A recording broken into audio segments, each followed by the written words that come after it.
you get that about those snakes? I don't mind Japs, but snakes. How did the skipper say it? Okie. I heard him. He said Okinawa.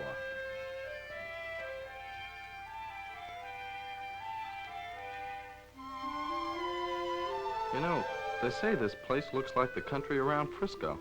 Yeah, but the people look like Japs. Frisco? They don't like it up in San Francisco when you call it Frisco.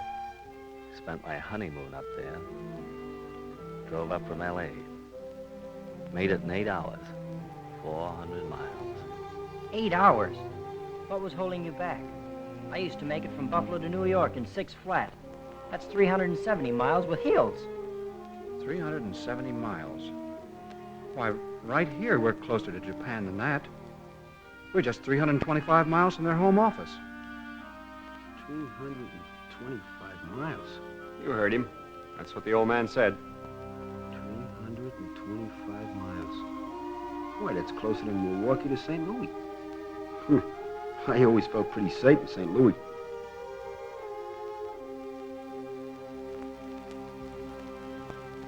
It's awfully close. Mighty close. Yes, mighty close. Especially for a modern bomber with a job to do. About an hour's run from any number of Jap airfields. But here we were, closer than any fleet in history to a major land-based air power. At Midway, in the Coral Sea, even in the Marianas, distance had been against the Japanese Air Force. But now, as our fleet sailed against the enemy inner islands, the range was easy for any Jap plane that could fly. There were those who said no fleet could risk it, but the stakes were high. With Okinawa in our hands, we could control the China coast, send swarms of planes to smother Japan.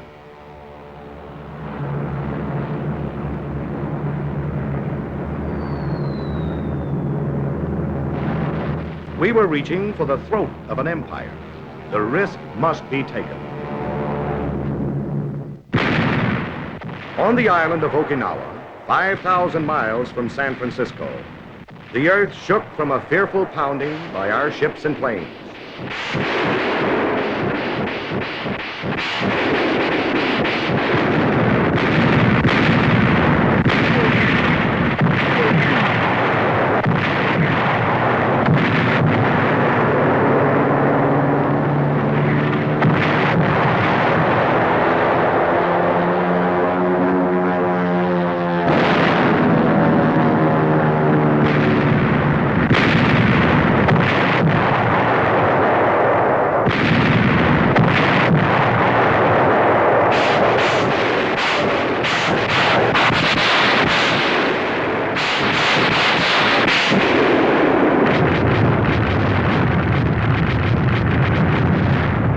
To the south, our British allies were hurling their naval might at the bypassed fortress of Formosa. They were raking Sakashima with shell and bomb. England's greatest battleships and newest carriers were there, screening us on the south, paying off with pleasure an old debt to Nippon.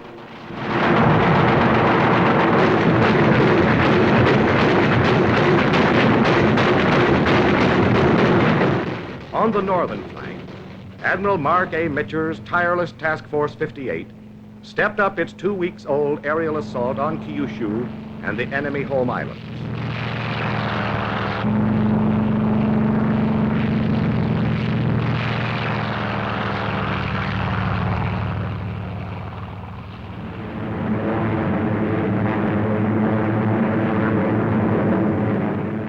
It was the 4th of July in reverse, on Japanese shipping, harbors, airfields, factories.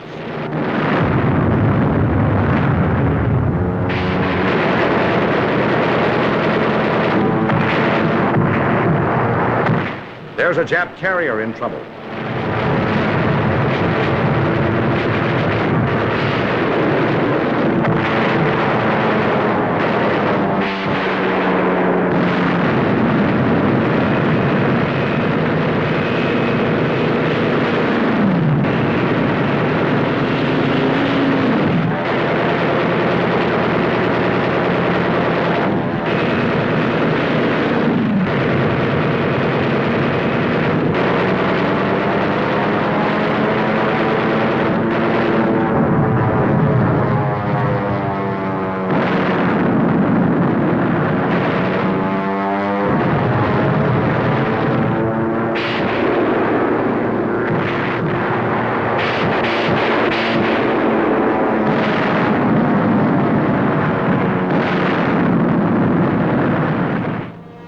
of the Navy, 400,000 men, called it Love Day.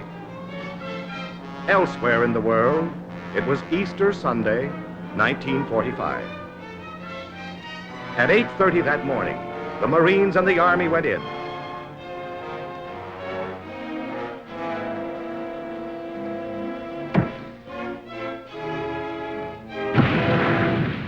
"100,000 Yanks were rattling the lock on Japan's front door. They were plowing sacred soil with American boots, tractors, tanks.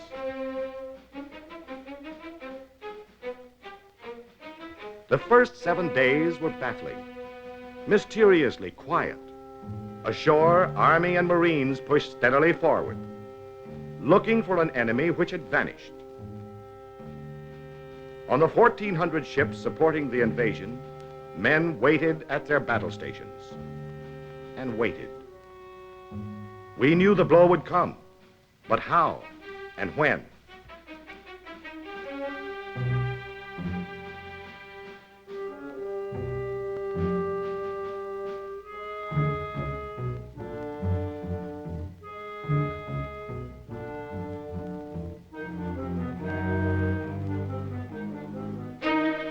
Then it struck.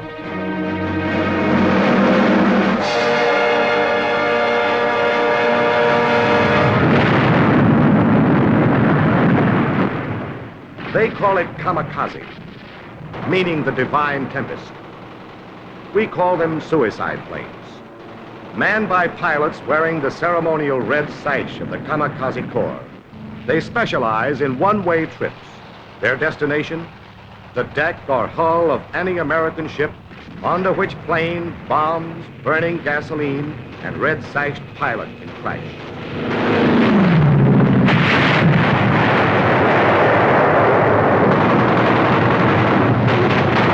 Japan's secret weapon was no secret to our gunners or our flyers, who for months had been tinting the far Pacific with those same red sashes.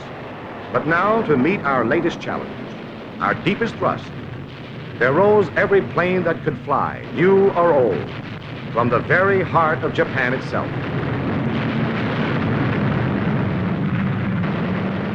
"16-year-olds, still in aviation schools, were given their wings, a sash, and a mission.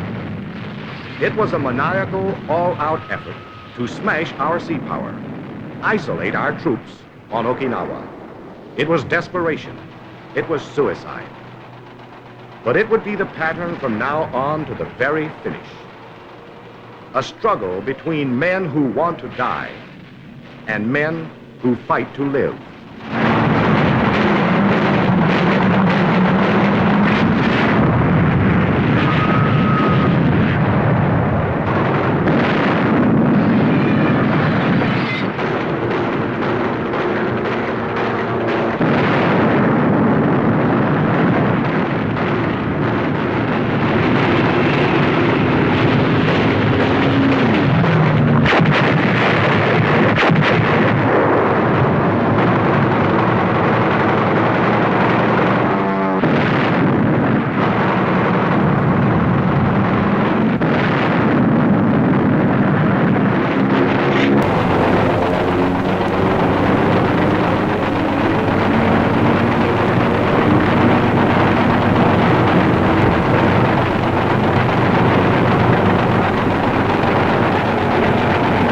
He's hit, but he's still heading for the target.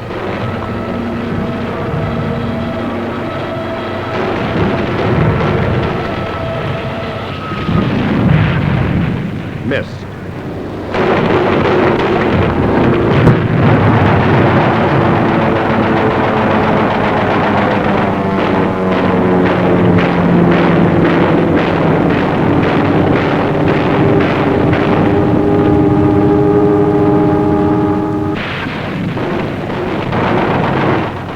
It went on.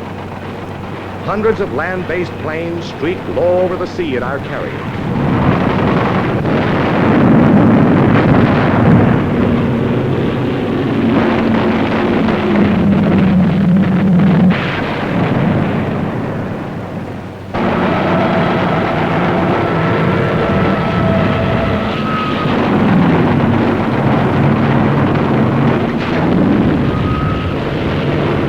dove out of the dawn, raced through dull overcast to throw themselves in screaming, smoking fury at Admiral Richmond Kelly Turner's ships off Okinawa.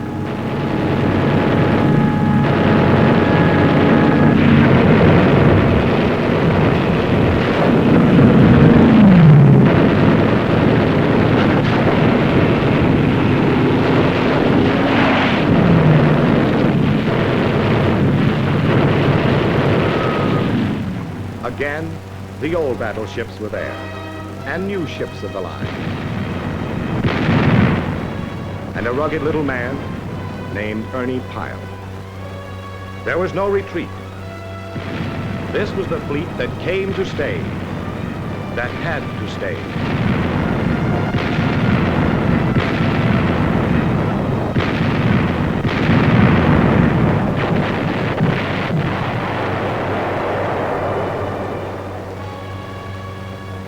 Had to stay because the men that the Navy landed needed tons of steel from Navy guns. Even as we beat off fresh waves of Jap planes overhead, the big guns of the fleet smashed enemy strongholds miles away.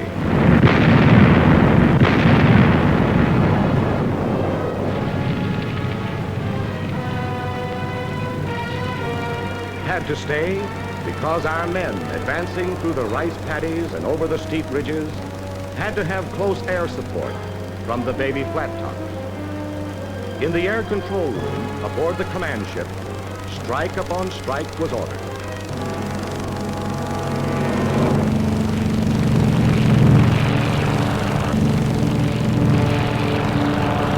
Then the Navy and Marine flyers laid down precise, deadly rocket fire to help make the next 50 yards of advance less costly.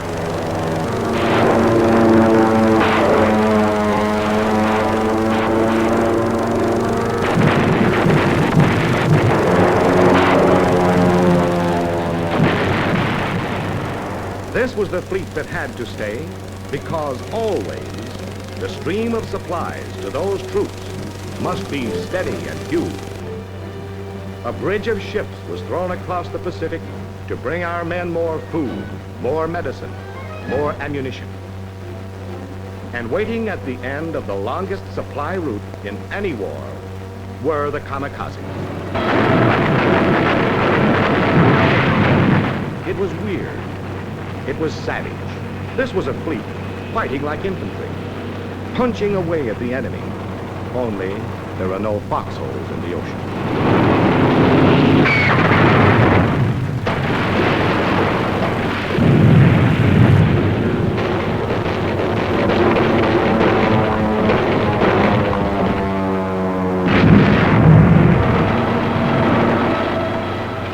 March 18th to the 21st, 556 Japanese planes destroyed.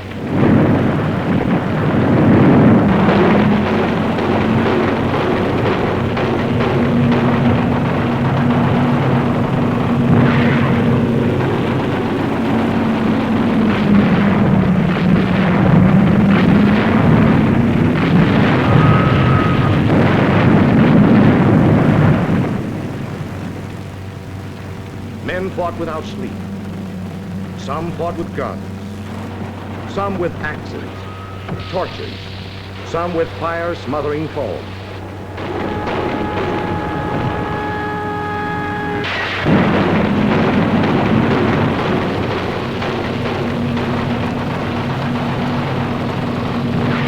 It was fix and fight at the same time.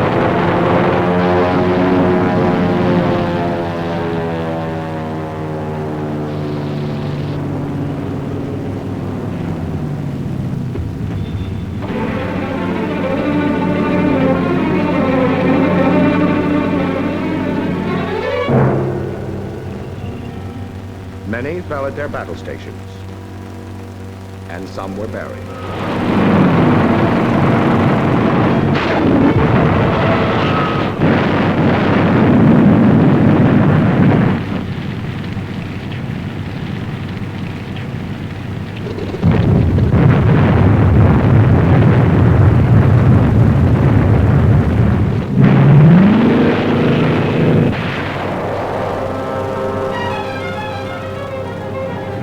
Don't Give Up the Ship became more than a schoolbook legend. It became a fact of life.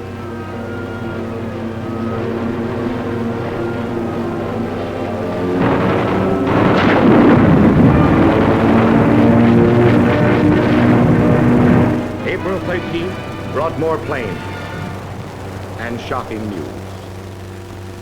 Between attacks, weary men, afloat and ashore, paid honor to the beloved figure in the blue Navy cloak, said farewell to the father of the modern American Navy.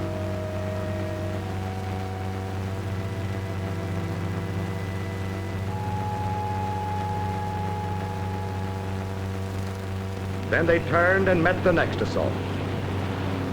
During 3 fabulous months, thousands of aircraft were hurled against our ships.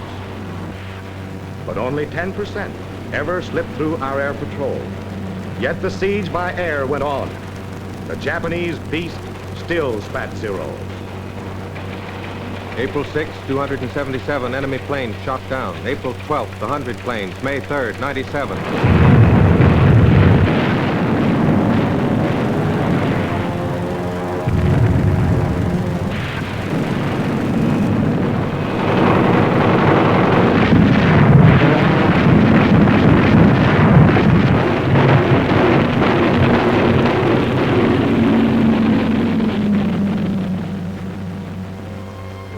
In the early gray hours of the morning watch on May 9th, the great news came. VE Day in Europe. It came first to the lookouts, to the men who stand guard while the others sleep. Men were glad and grateful. Home seemed a little nearer. But for now, VE Day was simply the 1,247th day of our Pacific War. From the rolling decks of our carriers, the fighters rose once again to intercept the enemy.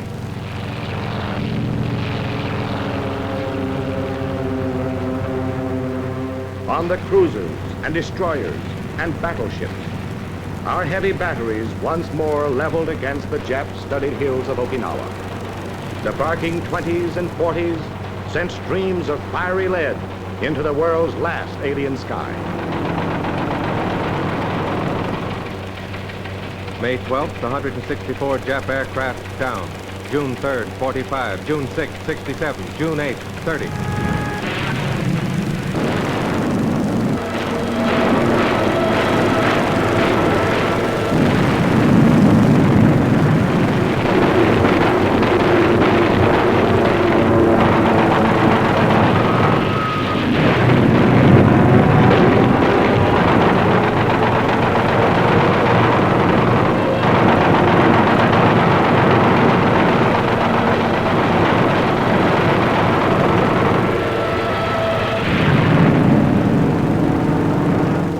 Week after vicious week, the most devastating air-sea battle of all time wore on.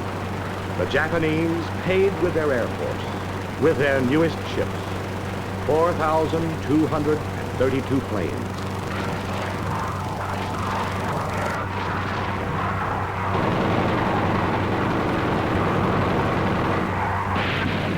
The fleet that came to stay paid a price too. But our men, our ships, our planes took everything the land could throw at the sea and handed it back double. The question, could a fleet stand up against the massed fury of land-based planes, got an emphatic answer from the men who fight to live, from the fleet that came to stay.